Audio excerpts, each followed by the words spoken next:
Imagine you and your soulmate, two powerful alpha werewolves, caught in a plot orchestrated by a seemingly loyal friend.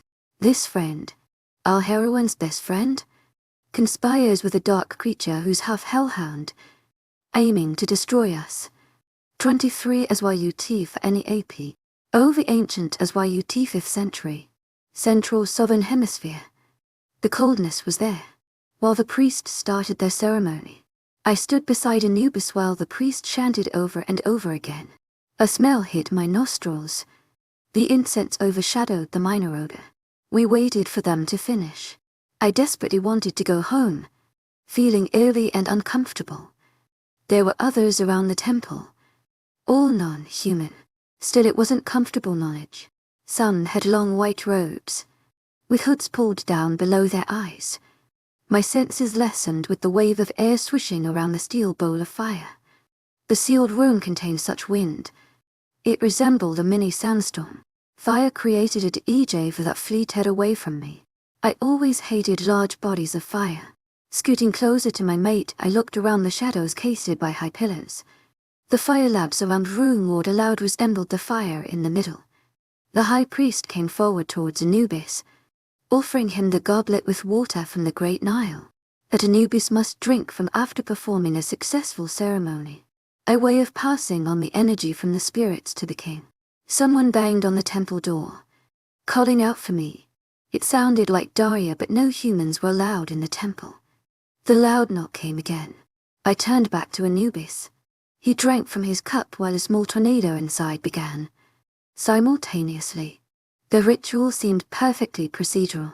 The warlocks and witches, otherwise known as priests and priestess, had ways to connect with the high powers. However, this time, my heartbeat resembled a galloping horse. My stomach dropped. Something inside the center of my chest felt warm and uncomfortable. I stared at Anubis, wondered why he put his hand on his chest. The burning sensation grew. The high priest took the cup back, handing it off his successor. He looked confused. "Would your highness like to take a seat?" He indicated the temple guards to bring him an armchair. This has never happened before. My fear grew as my gaze kept reverting back towards the figures who wore long robes with hidden faces. "My king, we must get out of here. Please." I bent on my knees next to his chair, putting my hand on his arm. I nearly fell back at the amount of heat that radiated from him. "My love, what's wrong?" There were tears forming in my eyes because deep down I knew he wasn't getting up from the chair. Ennio, his gaze lifted towards me.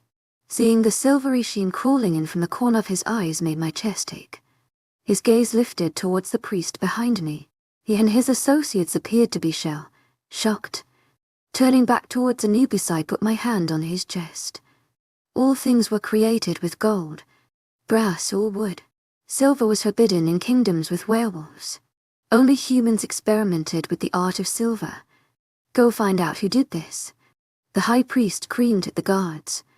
Everything erupted into chaos behind me, but my eyes stayed glued to Anubis. "Bring me the healer. My love. Don't leave me," I pleaded. "Just hold on for me until the healer comes." I took his hand in mine, felt the coldness take over. Wolves were never cold. He tried to speak. His body shook uncontrollably. His body had always been warm against mine, but now it was turning silver and cold. His warm golden brown skin started to fade to cold, silvery blue. "Your Highness, it's a trap. They have silver. They bought Sil." Darius appeared seconds after the gates were open. The guards had a higher priority task than stopping my trusty head servant. "Oh, Your Highness." My inside felt hot. I wanted to strip of my clothes and bathe in the waters of Red Sea. We did that when we were young, before we married, when he kept coming back for me. My throat hurt. His throat started to clog. I could feel everything he was feeling.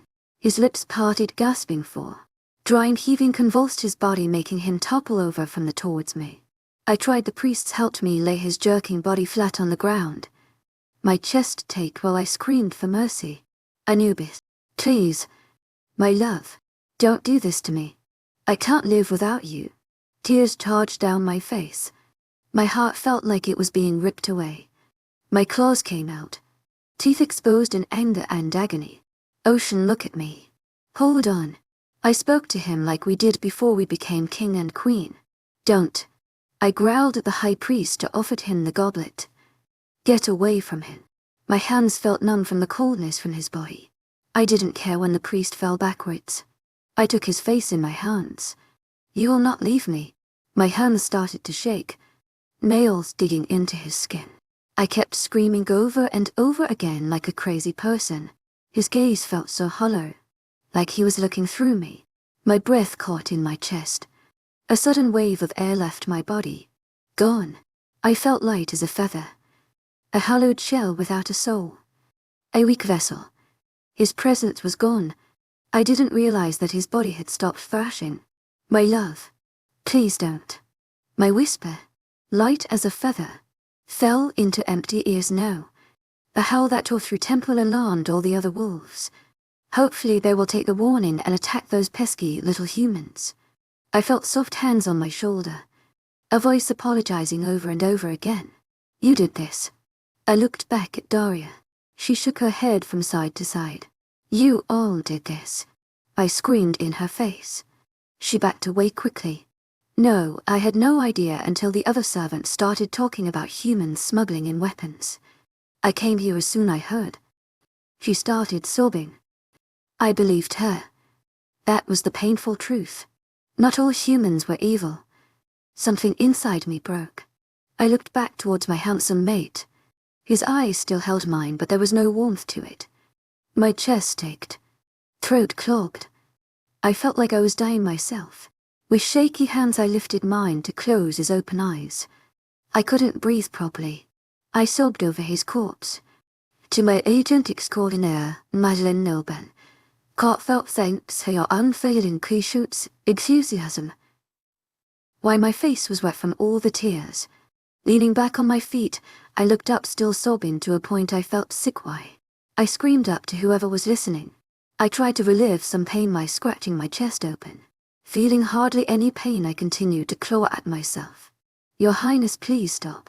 You're hurting yourself. Daria tried to remove my hand away from my chest, but it motivated me even more.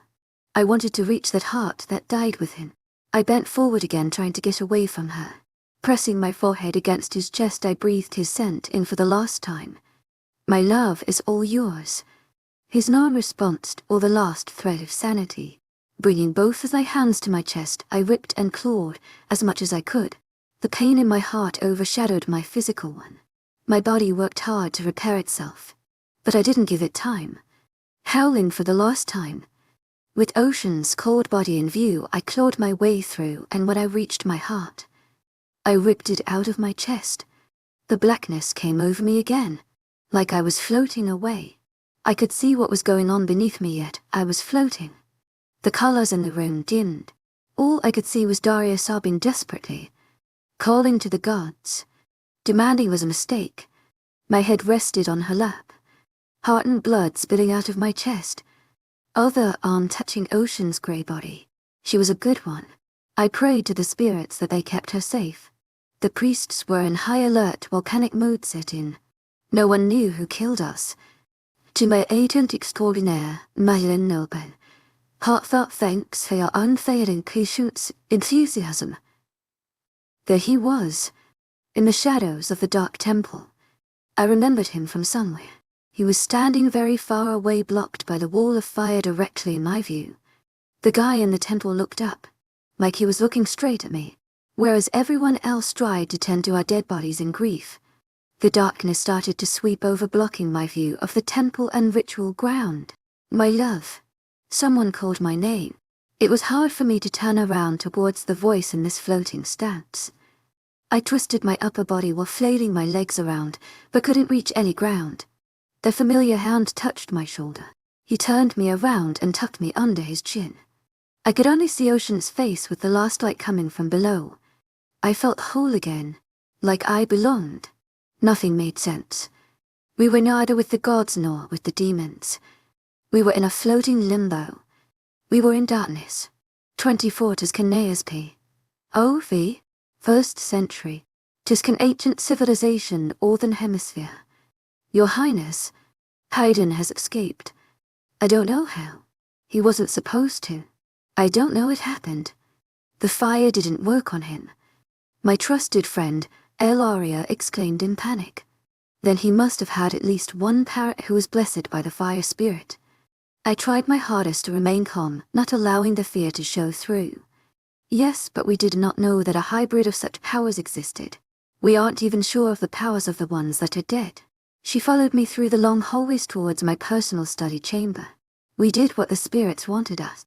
They tortured and murdered more than one people. Just for fun. I know what we did was inhumane, but it necessary. We couldn't was let them hurt more people, Elaria. I tried to reason with her even though guilt kept its tight grip on my throat. They might have been monsters and deserved what was done to them, but I wasn't anything like them. I couldn't commit murder and sleep soundlessly. I understand, Your Highness, but what shall we do now? Her high-pitched voice scratched my eardrums. Elaria was one of the most powerful witch that the world had ever seen. Chestnut brown curls ended near her waist with bright green eyes that resembled the earth spirit's aura. She was the leader of her coven and my right-hand woman. We must find a way to capture him before he regains his full power, or the world would be in chaos. The guard at my chamber door was a jaguar.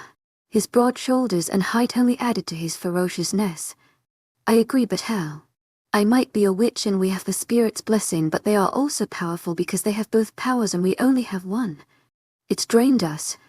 She was correct. They were all recuperating. What about the bodies? The others were all burnt. Like you ordered. I ordered the witches to cast a tracking spell on a special item that each hybrid warp carried daily. Something they couldn't live without. We didn't dare cast a spell on them. Couldn't have them become suspicious. When they were torturing humans, they were at their most vulnerable. They didn't care about who was around them or what was going on. They found pleasure in inflicting pain. That's when they were ambushed and poisoned with serpent venom.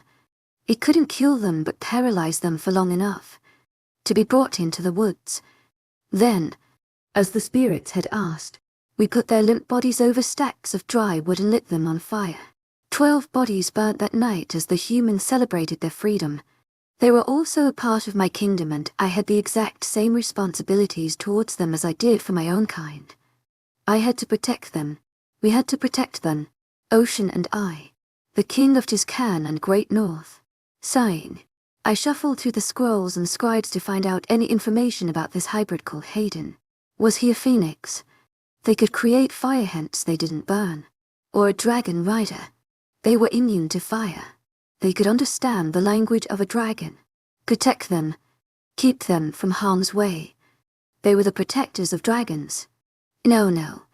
He burned, but everyone was so busy digging mass graves and the witches were trying to cloak them. We didn't notice when he managed to disappear. How? I exclaimed. I don't know. She grabbed my hand. Nea, I'm telling you, I swear to all the spirits and all the gods and goddess. I don't know how it happened or how it happened or how he disappeared like that. She was frightened. Her unwashed tears glistened under the heavy candle-lit chandelier. Airspurt. He must be Fae. The vanishing gift. To be able to blend in with air is a highly powerful gift. Only Arshay could do that. I concluded. She was the last pure blood of her kind, even though there were countless of pure-blooded Faes left. Their abilities varied depending on the family line and wings. Arshay, however, didn't have wings. She was gifted with the ability to vanish into thin air, whereas everyone else had wings. She disappeared a long time ago and no one had seen or heard from her. We initially thought she left northern and migrated to southern or western like many others were doing, expanding and discovering new lands. My hand landed on the scroll that had the word Hellhound written over the closed flap. A hellhound was blessed by the fire spirit and protected the spirit veil from the other side. They stopped unwanted creatures from entering the spirit world. Only a hellhound was allowed to cross over undetected. They were immune to fire, but Haydn was a hybrid, meaning he was definitely burnt. However, he was able to regain his senses and use his mother's technique to disappear. Arshay had a baby with a hellhound. Do we know where she is? Unfortunately, no. I didn't even know Hayden was her child. Honestly, we didn't even know that he existed until last new moon. She slumped down on the chair next to mine, hand on her head, exasperated. Aria, where's Regan's body? Regan was the reason why we finally came to know who the Dark King was. We'd heard rumors of a hybrid with such power that it even scared the supernatural beings. Her body is with the others. Please tell me what to do, she pleaded. I sat back and stared at the stone walls and open-arched window. The rounded tower room graced us with the view of the flat lands of Tiscan before the mountains and trees obscured the sight any further. Rubbing my eyes, my tight corset dug into my sides. Fatigue weighed me down. I needed sleep. I hadn't had a good night's sleep since the 12 hybrids started terrorizing the citizen openly. They committed crimes before, but they'd hide before emerging again. But recently, that wasn't the case. Since Hayden made his appearance, Tiscan wasn't the same safe space anymore. It's new moon tomorrow. Will you be speaking to the spirits? Aria asked. Yes, we must. 24. Tiscantanea's P.O.V. 1st century. Tiscan ancient civilization, northern hemisphere. Ocean's head rested on my chest, arms thrown over my waist, legs wounded between mine. He finally appeared at our chamber when the near full moon was high up in the sky.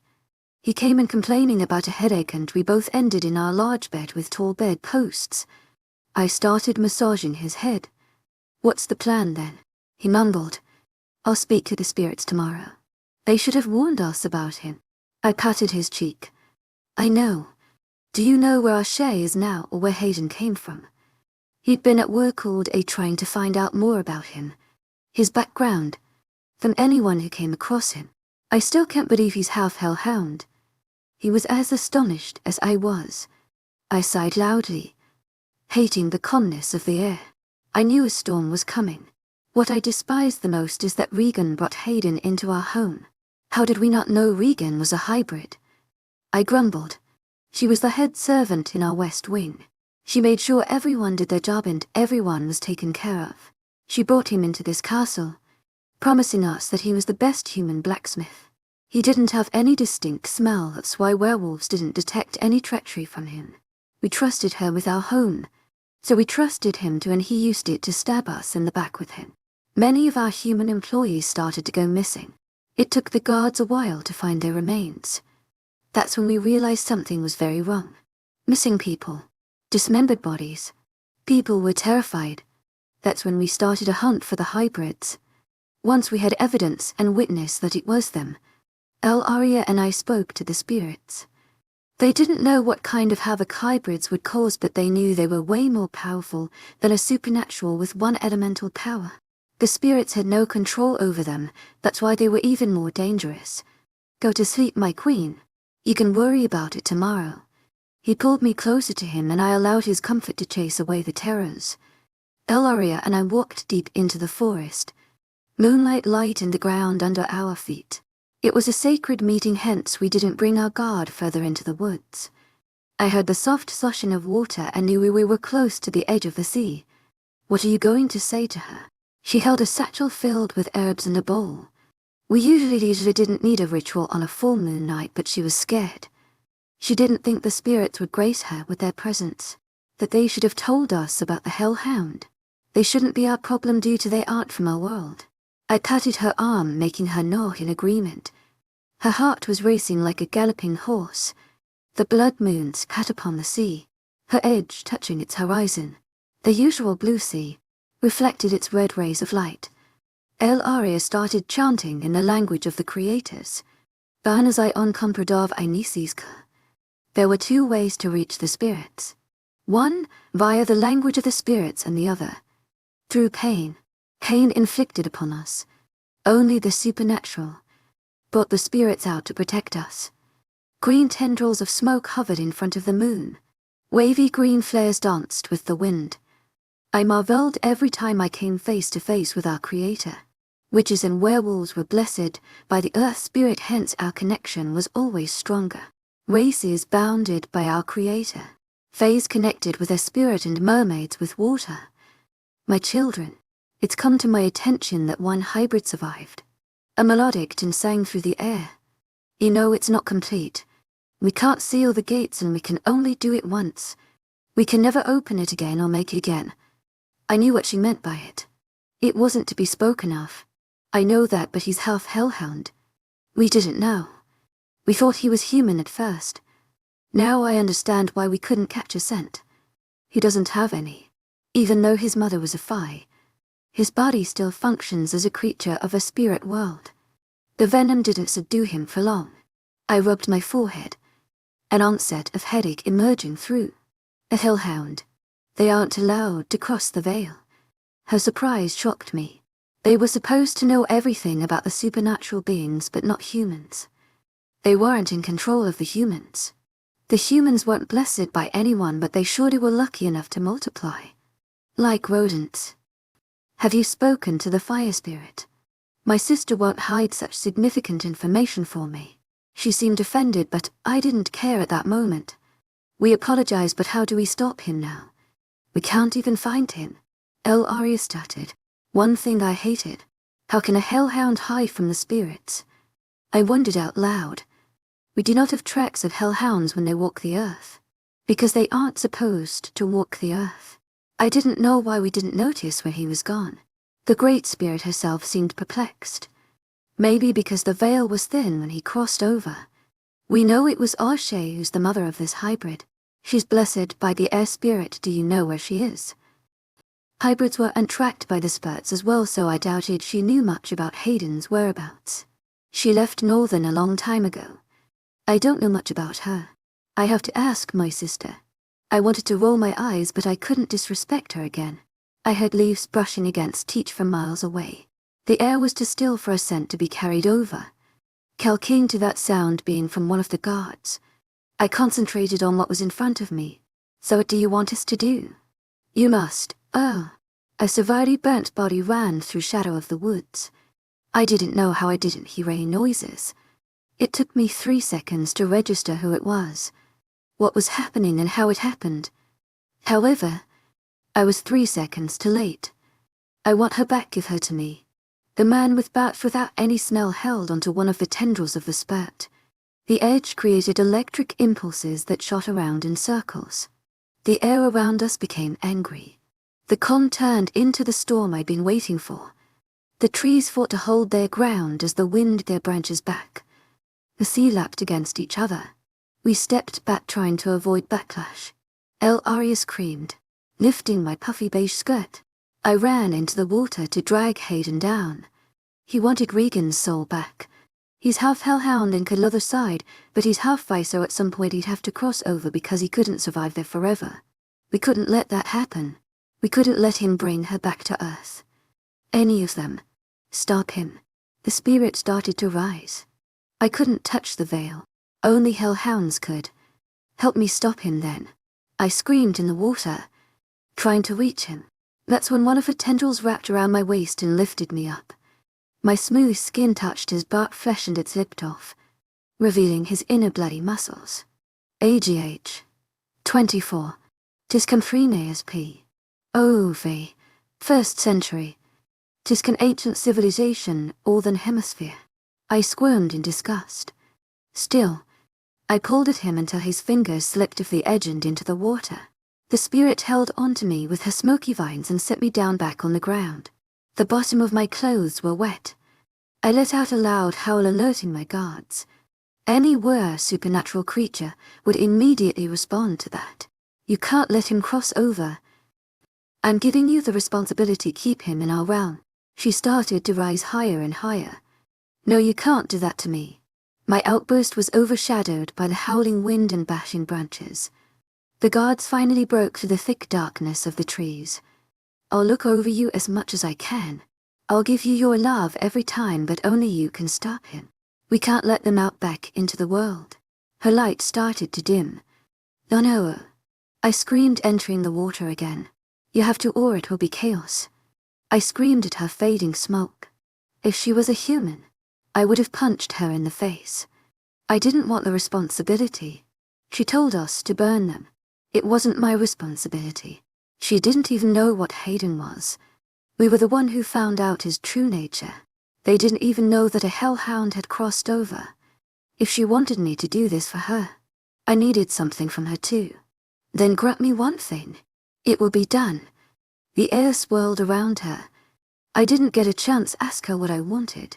Suddenly, everything around me stilled. The red moon was back in our view. A frustrated growl escaped my throat. I needed to get it done before Hayden made his appearance.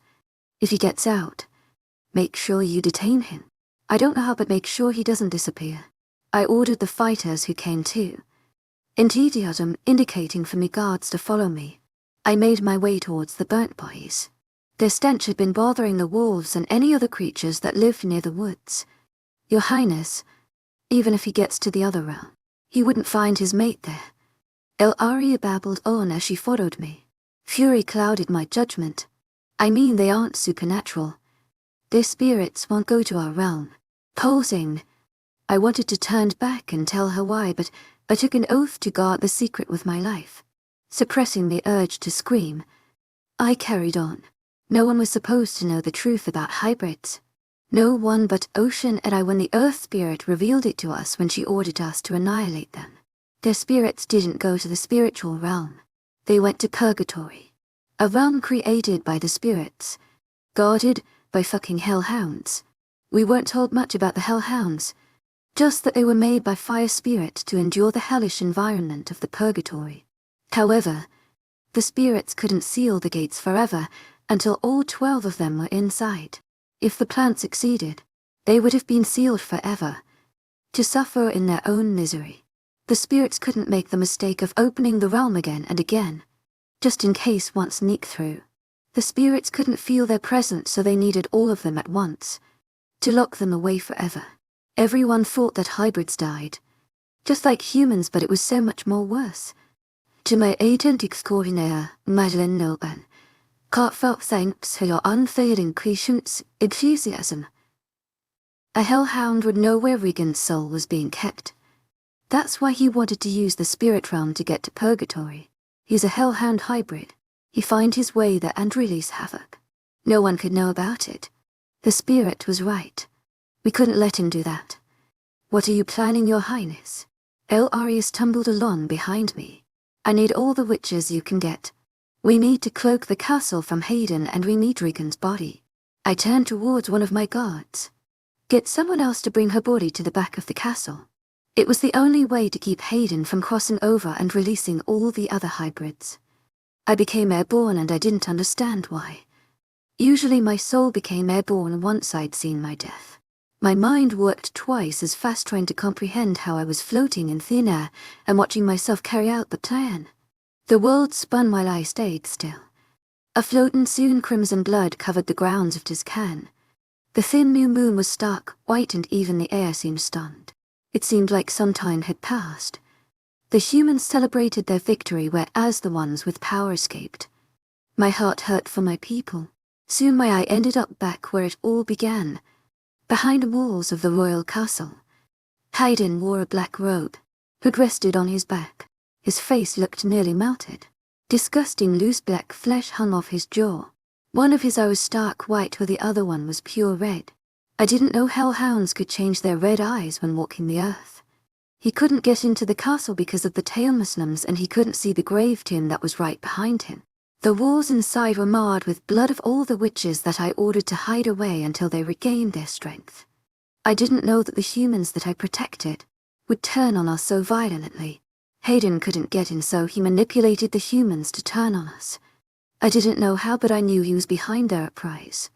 He was behind our downfall. I physically saw the souls of those witches banging on the walls. Screaming to get out, the bright flare of talisman kept them in. I floated towards the room ocean and I resided in to find silver pouring out of my mouth and oceans. Blood gushed out of our wounds. Uncountable arrows stuck out from every pore of our bodies. That was the same with any creatures. They couldn't fight us hand to hand and wind, so they created weapons that fired from far away to weaken us. Finally, I was myself. I wasn't near the Queen of Tiscan, nor was I a muse or the teenage girl who was desperately in love with Ocean. I had to go back. I had to warn them, even if I never got my wolf back. I had to tell Ocean how to stop all of this, and I knew exactly how. I screamed for the spirits. 25 present reminder from present life. Ocean and Naya are mates.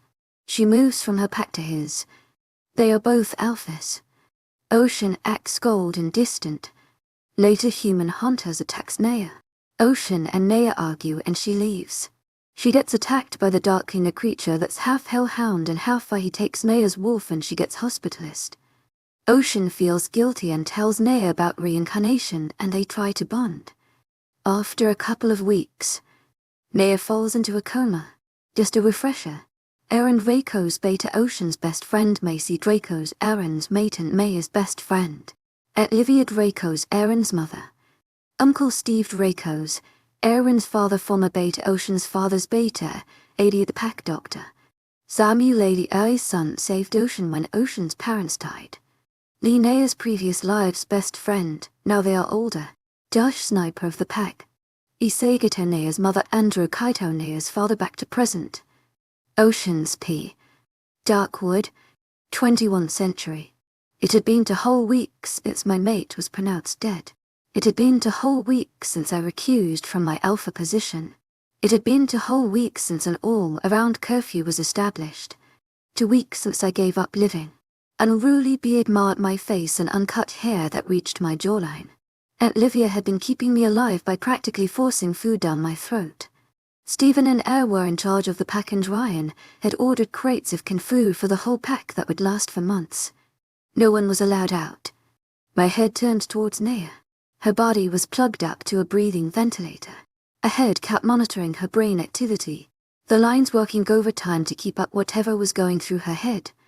I was hospitalized again after my team found me passed out on the ground. I was empty. The void inside me was eating me alive and I wanted to be with her. I wanted to die with her, like I have for centuries. But when they told me that her MRI scan shows significant activity but her body wasn't responding to any stimulant, Adia provided me with a medical bed in her room. I couldn't leave her side. The pack was getting restless and they wanted to know what happened and why. The elite team and the only immediate family knew the true reason. I had a splitting headache from the lack of connection with my mate. You need to sleep, Ocean. I felt Adia's comforting hand on the back of my head. I've been sitting on this chair for days. Come on. I'll give you some anesthetic to help you sleep. You need to be strong when she wakes up. What if she never wakes up? My voice was so unhollower than usual. I was weak and unstable. Look at her brain activity. It's too high for her to be dead. She's only paralyzed. Hold on the hope, young Alpha. Her treaded crab for me stabbed a sword through my heart. It was Samuel's nickname for me when I was a teenager. The brave son who gave his life to save mine. I planted my head in my palms. Elbows rested on my knees. Forgetting Samuel killed. I don't think I've ever heard you say those words. I heard her voice soften. He didn't protect the future Alpha. He protected his little brother. My throat constricted with tears. You did him proud by growing up to be the man you've become. I wanted to argue with her about the statement because I wasn't proud of who I had become. I tugged at my long hair, wishing it was Naya. Our first kiss flashed through my mind. She was fighting for dominance, just like a true Alpha. Come on, get to bed. I'll hook you up to some saline solution while you sleep. If the bed wasn't next to her I would have declined, but she was still in arm's length so I complied. Sleep for me was what being drunk was for humans. It helped me forget. It helped me escape reality. She inserted the appropriate needles to my arm and I wondered what happened to the memories from my past lives. Since Naya collapsed, the world seemed to have stilled around me. We've lifted the curfew Alpha. People were getting restless and we haven't had any attacks for 2 weeks. We can keep their movements limited, but other than that we are all good. Aaron stood with his hand behind his back. Josh was behind him, stoic with a rifle in his hand. The boy grew up overnight. Stephen informed me that he doesn't mess around anymore or even talks. For the matter of fact, I was still hooked up to the saline machine. Macy looked like she fell asleep on my chair with her head resting on Naya's bed. I ran my hand through my greasy hair. I needed a shower before I stunk the whole place. V was around somewhere. She insisted on staying for a little while. What else? I cleared my throat before speaking. Everyone is wondering what happened. Aaron averted his eyes towards his mate and my longing for mine grew. No one would believe it, so tell them. My mate was attacked and she might die soon. I had no emotions left. Aaron looked haggard but not as bad as me. He blinked a couple of times thinking something over. Give us some privacy. He moved his head slightly toward Joshua and surprisingly, he complied without a word. He's learning. Naya would have been proud. Aaron rubbed his forehead before hastily sitting down at the corner of my bed. Just spit it out. I commanded him. To my agent extraordinaire, Mahlin Nilban. Heartfelt thanks for your unfading patience, enthusiasm. He opened his mouth trying to voice his concerns, but instead he patted me on the shoulder and whispered I'm sorry before leaving. I just wanted some peace. To my agent extraordinaire, Madeline Nilban. Heartfelt thanks for your unfading patience, enthusiasm. Can I speak to you? It will only take a minute. Josh poked his head in, finally set his eyes down on Naya. His face dropped. Lowering his eyes, he moved around her bed towards me.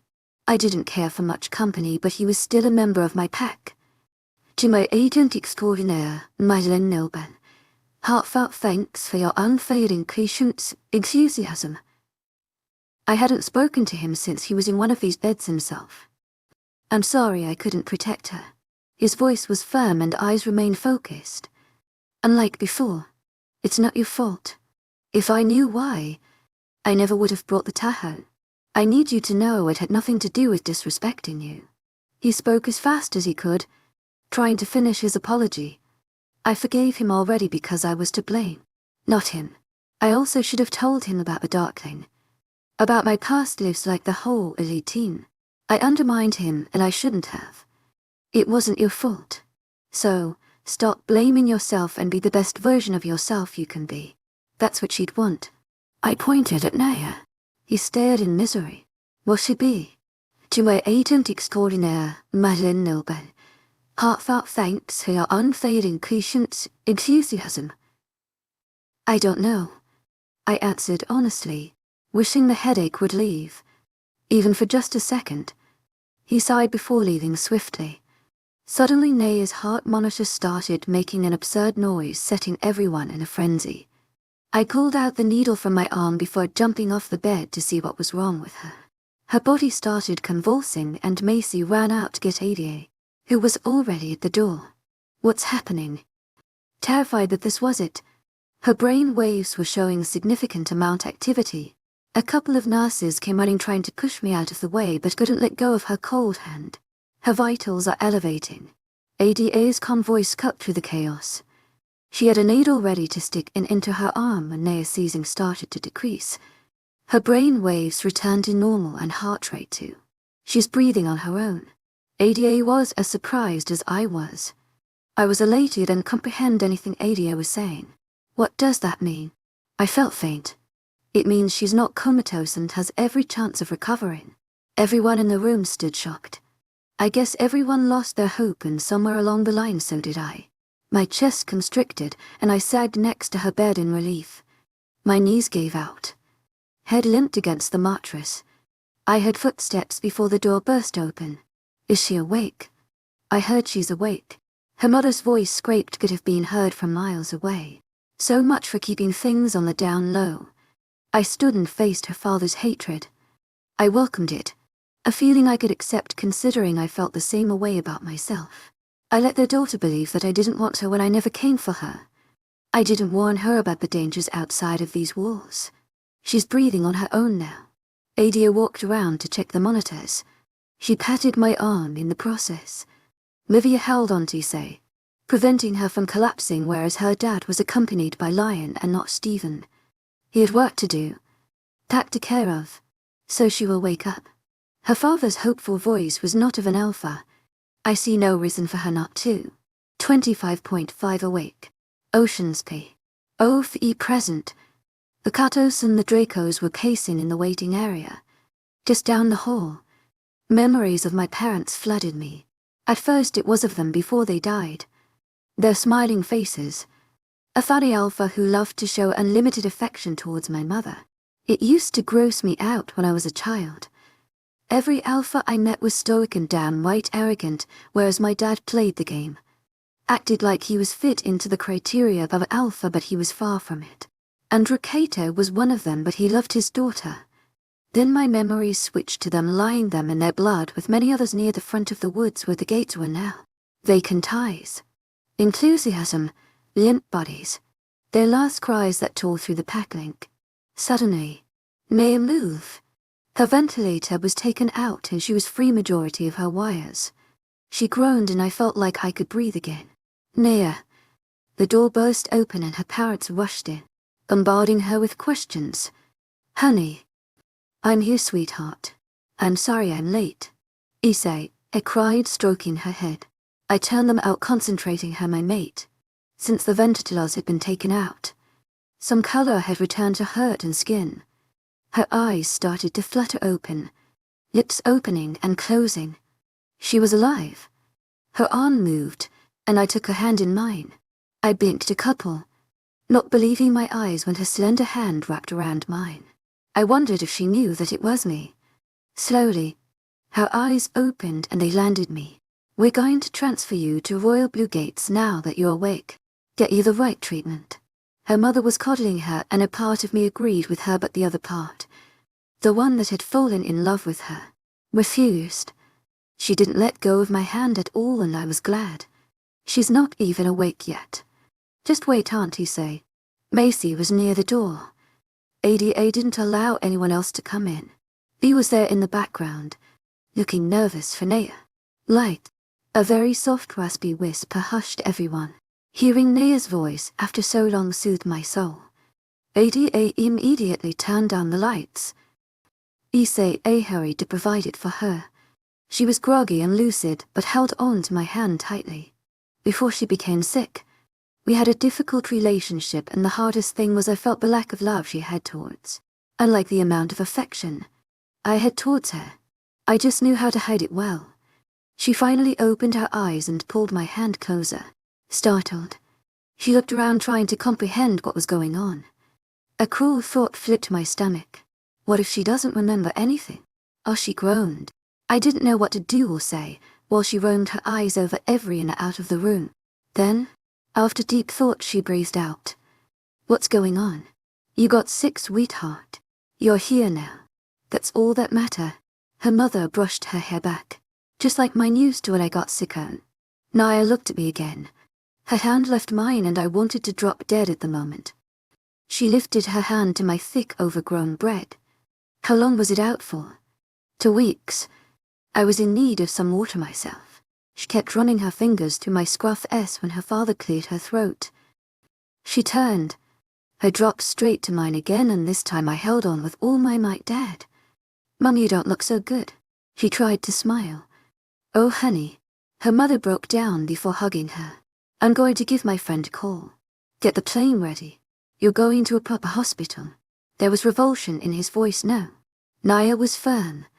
She moistened her lips. I okay now?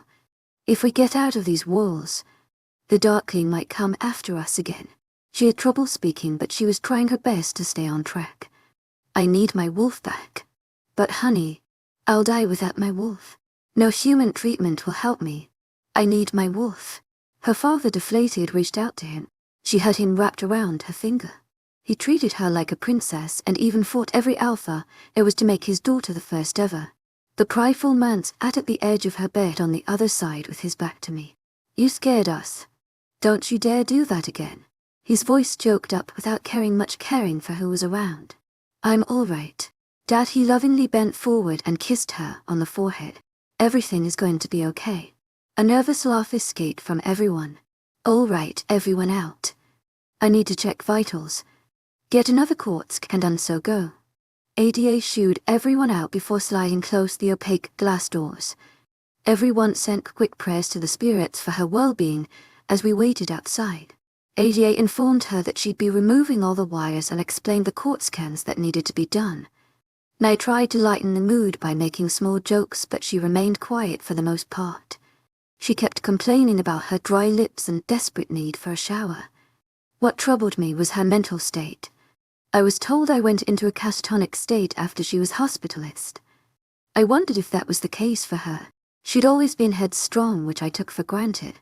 She was in the shower when Livia brought cardboard box fill with Tupperware containers filled with all types of food. I sneaked away from my own shower, and when I was back, he was walking out of Naya's room. She seemed elated, and when I caught up with her she told me that Naya wanted to visit Tiskin soon. They thought it was a good idea. Figure out what they missed out from their previous life. I thought it was a ridiculous idea. Naya just woke and she was already walking around, demanding for things like she didn't nearly die. When I walked into her room without knocking, she was standing around, speaking to Macy like to old friends. The sight of her walking, talking and smiling drained all my doubts disappeared. She beamed. Her wet wavy hair reached her grey sweatpants that had darker damp spots from the tips of her beautiful hair. She had a simple black shirt on, just like I did with grey shorts. Come in. I ran a hand through my wet hair making sure they remained behind my ears. 25.5 Awake to Ocean's P. OV present. I'll give you some time together. The foods are here. Everyone's gone home. Even though your mum didn't want to. Livia managed to drag her home for some rest. Macy hugged my mate before bouncing her way out of the room. Closing the door behind me, I made my way to her. Slowly, prayed that she didn't disappear into thin air. She came to me, tentatively, her hands by her side. I like the new look. Her hand reached for my scruffy beard. She leaned into me of her own accord. She was much skinnier than before and I missed her softness. Granted, we were never physically that close, but in our other lives, we were inseparable. Also the hair. She ran her long nails through them, brushing them behind. You look handsome. She was flirting with me, and I didn't know what the fuck to say. She left me tongue-tied. Like always. You need to sit down. I've been laying down for months. I need to stand. She interrupted me, wounding her arms around my waist before she rested her chin on my chest and looked up with those grey eyes. She looked gaunt, but she was still the most beautiful girl I'd ever seen. I stroked her head oranely. I'm so happy you're awake. It felt like a dream. She was holding me, speaking to me, seemed more upbeat than a recovering comatose patient. No matter what, I took what I got from her. I wasted too many days running from her. No. I loved it when she bunched her hands into fists while holding my t-shirt, like she was desperate for me. Are you sure you're all right? Yes, but... She shook her head from side to side. Before I could open my mouth or say something, she put her finger over my lips. I'm fine. I took her into my arms, tucked her under my chin, finally savoring the feel of her body. I promise I'll be better this time. I couldn't lose her. I'll tell you whatever you need to know. Just don't leave this time. I guided her towards her bed and sat down, making sure her bed was elevated in the right angle for her to lean comfortably. Using the adjustable table stand, I laid out all the boxes for her. Her appetite matched mine. I had to smile at her eagerness. So you knew about me and had me followed. Tell me more about that. I paused, letting her smirk sink in. Before she went under, she acted as if she didn't care about it. Yes, she was angry at first but didn't ask about it later. It took a while. I didn't know where you were, but once I found you, I thought about bringing you here. Then I thought about how my parents were killed. I couldn't have that happen to you, so I kept an eye on you from far away. Is that how you got your scar? She leaned over, glided her fingertips across my throat. ADA Sans Amuel took the bullet for me. Her eyes widened, sight adverted towards the door. How her sadness finally touched my heart. When I saw their body, I lost it. Didn't know the sniper was still there. Samuel was detailed to protect my dad. He shielded me with his body. The bullet went through him, ripped my throat open. Thankfully it was only a graze. I shoved more food into my mouth to ignore the pain that bubbled deep in my stomach. We'd avenge their death. Trust me. I stared at her, questioning her intentions. The seriousness on her face alerted me. She looked around, trying to see if there was anyone around, then she took her phone out from her pocket and typed something to me without pressing send. I remember everything from our previous life. I met the Earth Spirit and I know what we need to do. The spirit told me to not trust anyone. They betrayed us in our previous life. Don't know who to trust in this one. Don't tell anyone I remember. There's so much more I need to tell you, but not when people can hear. I need you to trust me. I stared at her in shock. My brain was overworking because she was remembering. I put my hand on my head, wondering what to say and what not to. She took it back and erased it so she didn't missend it. Then it hit me. Her affection towards me was because of our previous life and not of who I was. I didn't know how to feel about that. Maybe I was more attached to her before because I knew about her longer. Obsessed over her. Wasn't it the same thing? I tried to mentally contact her, then realized why she wrote down the message. We couldn't communicate. She wasn't officially a member of my pack. Shame filled me once again. Another reminder of my failures. It would have been so much easier if I had just marked her. She wouldn't have felt so alone and isolated. I'm going to throw her out. She shook her head vigorously, trying to stop me now. Grabbing her phone. Again. She didn't type for a long time. It irritated me for not marking her, for not making her mine, for not protecting her. I was drowning in failure and it was killing me. I need her to get me to Discan. I may know how to defeat the Darkling, but I need until the next full moon. You need to keep an eye on Lee. We need her to take us. It will only work with her. I wanted to shout from the mountaintops that she was a traitor, but I guess my mate had a plan. Her eyes were pleading. She kept mouthing please and I couldn't say no to her. I wanted to know about the plan, but she just typed trust me and I did. We needed to use the traitor to lead us to the predator. 26 Traitor P. Wolves EP9. A red moon hung in dark sky. Clouds reflected the bloody aura. I hated that I couldn't speak to Ocean openly. I usually typed a text to him and then showed it to him. Didn't risk sending it fully. The car jerked, causing me to bump into Ocean.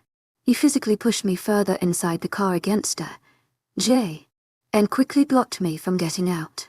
He was a pure wall of muscles and my wish to sit next to the window was ignored like I wasn't even speaking. Safety precaution. He didn't believe when I told him nothing was going to happen to us because it was a full moon and a veil was thin. He didn't even want me to go outside of the walls, but when I told him the exact plan and that Lee was our bait, he complied. Discan was 5 hours, drive away, and we left around 6 in the evening to give us enough time to reach our destination and carry out what I had planned by midnight. Stopped squirming. Ocean squeezed my thigh. It turned me on instead of settling me. I tried to focus on the task ahead, but it was hard. All the memories of us from so many lives overloaded my emotions towards him. I leaned into him, confident in my plan. I can't believe I agreed to it. Ocean scratched his scar and I wanted to tell him so much more about his previous life and personality. Just trust me. We will find more answers there.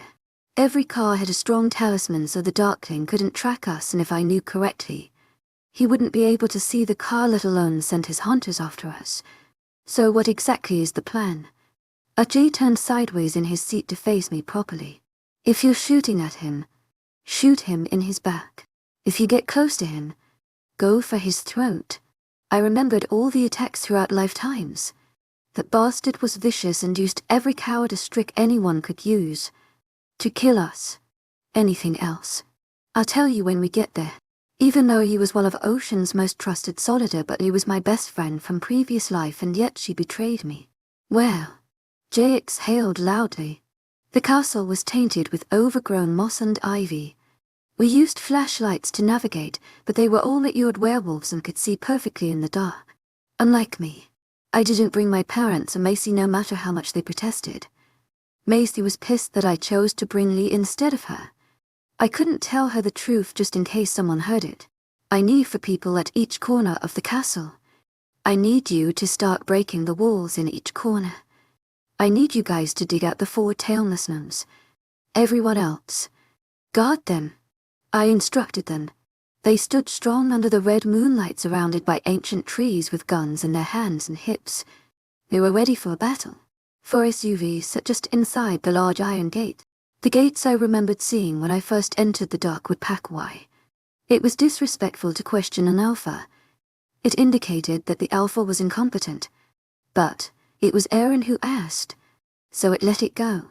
I didn't want to think about my lack of wolf pulling down my rank to just a mere human. You won't believe me if I told you. I gave him a courteous smile before I made my way towards the tomb I remembered from before. I stared at the moon, wondering if I was putting too much faith in something that might not work. Ocean was right next to me as he knew the plan, but he was also concerned about his pack. I heard hammers attacking the hard, stony walls. People were putting their blind faith in me, and I couldn't let them down. The trees tried to hide moonlight away, but something else was present. I could feel it, in the air. The finality. The end. Even if it took me with it. There was no way I could let this go on any longer. Are you sure this will work? Ocean tried to hide the doubt in his voice, and I was grateful for that. He wrapped a holster belt around my weights and stuck 2 guns on each side. Just in case Hayden brought reinforcement. It's full moon. Naya, why are you doing that? How do you even know about the corners? I didn't have time to tell you about the tailmusnums. He appeared distressed, and Aaron walked behind her with a frown on his face. Shadows obscured half his face, but his yellow eyes didn't shy away from the light. I watched her eyes reflect the moonlight. Her horror-stricken face indicated that she knew she was caught. I needed her to bring the Darkling to us. So what did you do? How did you communicate with him? Everyone heard and stopped. Even the ones further away. Their yellow eyes cut through the darkness. She stumbled back. Her mate wasn't here to protect her. She tried to make a run for it, but Aaron held her by her shoulders. Shocked himself. So tell me, why did you betray your best friend? I stopped just outside where the fig woods began behind the castle. The moon was right where it was the day it all began. What are you talking about? She stuttered. To my agent extraordinaire, Madeleine Nilben. Heartfelt thanks for your unfailing and precious enthusiasm. Ocean lost his patience. He'd been itching to bring her to justice. She visibly flinched. Her chin wobbled. Eyes watered behind her glasses. Why? Because everything is about you. She cried. You get your damn dream, mate, and I was nothing. Everything was always about you. I was sick and tired of it. Terrified of what was yet to come. So you decided to kill me. My hand reached for my gun. Angry at what she had done. How do you know? I remember everything. I shouted back. You helped him, didn't you? You slipped in the wolfsbane. I accused. Where the hell did you meet him? How did you even know it was him? Look, I've dedicated my life to right the wrong I did when I was a teen. I promise you everything I've done since then is to help you. I didn't know what it felt like to have mates until I met my head to do everything I could to protect him. So I contacted the Sorrents, which is for tailmusnums, and I did everything to protect Ocean. She lifted her chin towards Ocean. I didn't know the damage I did. I'm so sorry, Naya. I'm so sorry. How did you even meet him? I questioned her. I sniffed out the trail you used that night you guys went with Alina. When she never came back and you guys didn't say anything, I went there the next day. The Darkling was there, rummaging through the witch's ritual bowl. He didn't kill me. He didn't do anything but carried the witch's body and belongings in air with him. Then he was gone. That's it. Ocean retorted. He found me again on my way here. You guys didn't even notice I was gone.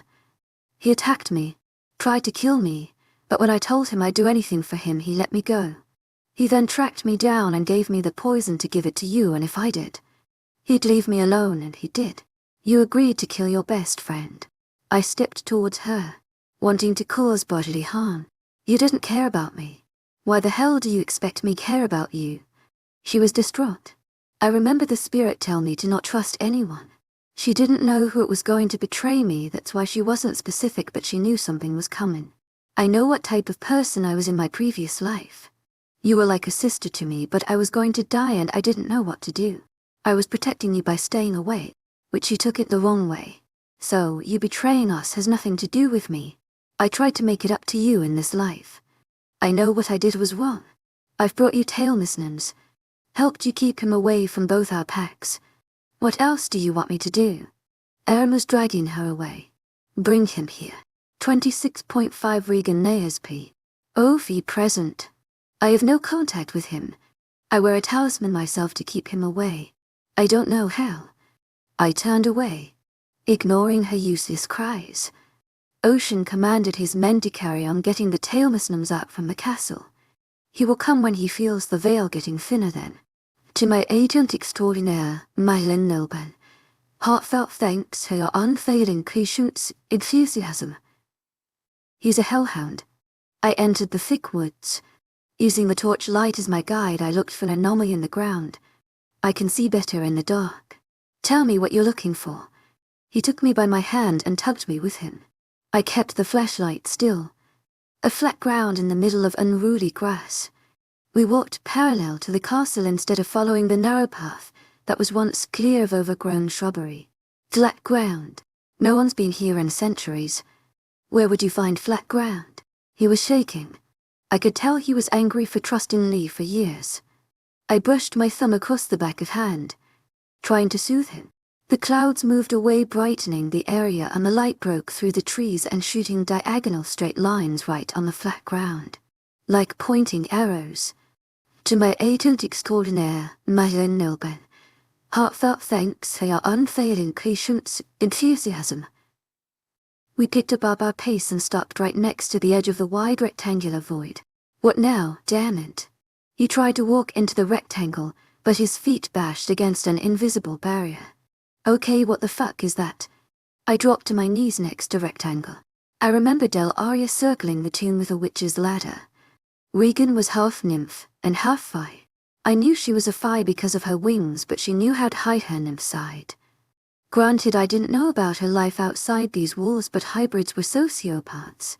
Perfect chameleons. A nymph was mischievous by nature, but a hybrid was much crazier. What are you looking for?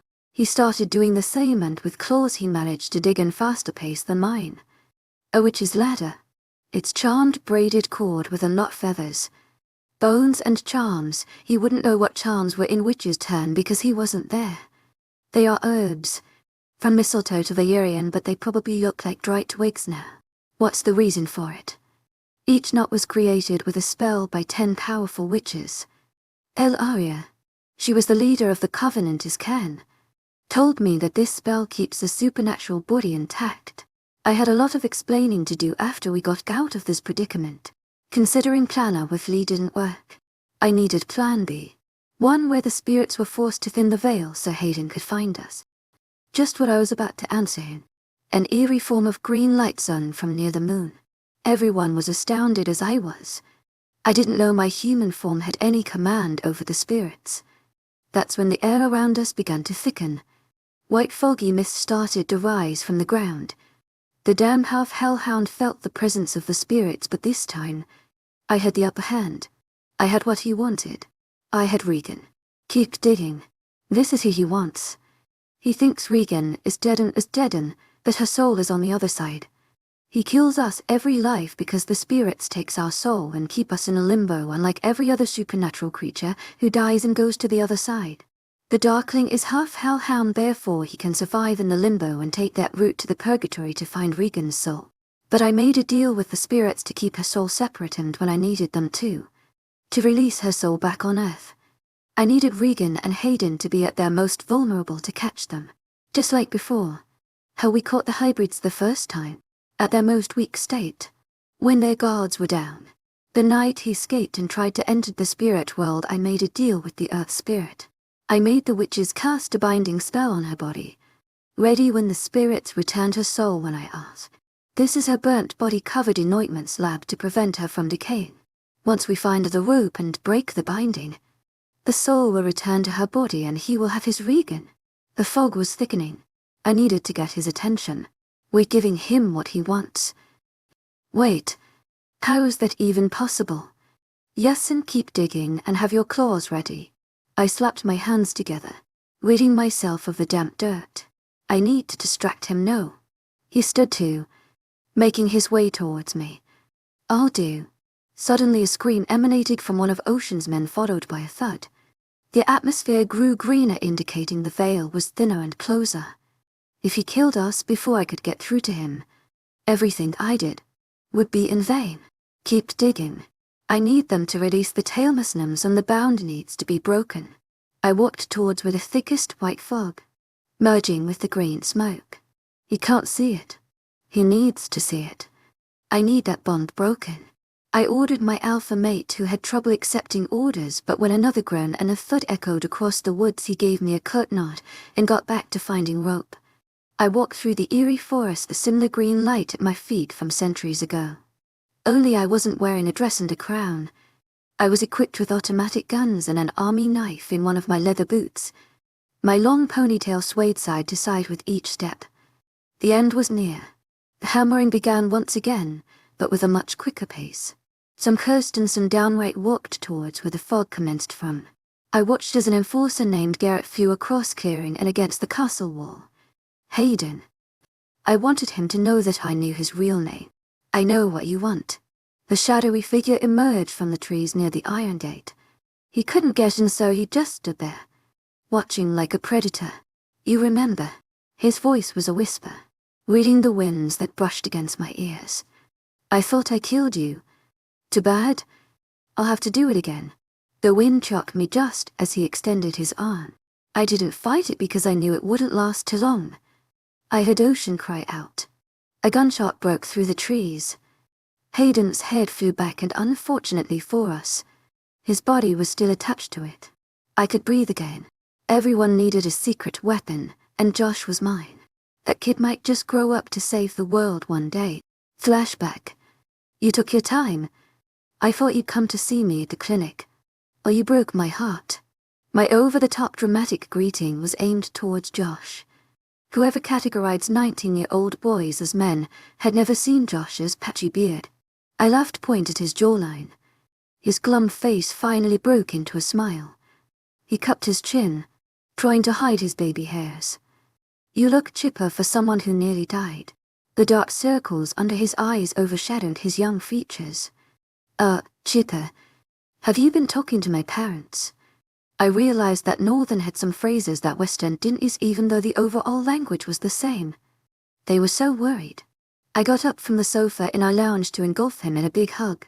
He was extremely tall but didn't have the width as Ocean. To my agent extraordinaire, Madeleine Nilban, heartfelt thanks for your unfailing patience, enthusiasm. Age a lion. That would come with time. I was so worried. I thought it was a lie when they told me you died. I came here to check. His voice quivered. He also didn't have much control over his emotions, and soon I realized that neither did I when it came to my mate. Don't worry. I'm better now. No fatigue. No headache or nausea. I patted his arm once we pulled away. Do you want something to drink or eat? No. I am actually on duty. I just came by to see you. He sat upright, ready to bolt any time he was summoned. Ocean told me you're being a good boy. I ruffled his hair, making his groaned before pulling away. I promised the spirits that'd be good if they didn't take you. Well, now I guess I have to. He rolled his eyes, mocking me. I slapped his arm playfully. So, reincarnation. How's that coming? I haven't had any flashbacks since coma or whatever they are calling it. I paused, then decided to break the pact I made with Ocean. I needed his talent and I trusted him with my life. Even if he was to betray me, he still owed me one. So I picked up the pen and paper and started to write. I need you make 5 iron bullets. You can't tell anyone. Make it for your own rifle. I need you on a treetop. Miles away when time comes. Nowhere near where we will be, but I need you inside the gates. You shoot him the minute he gets his hands on me or Ocean. He won't kill anyone else. It's just me and him that he wants. End of flashback.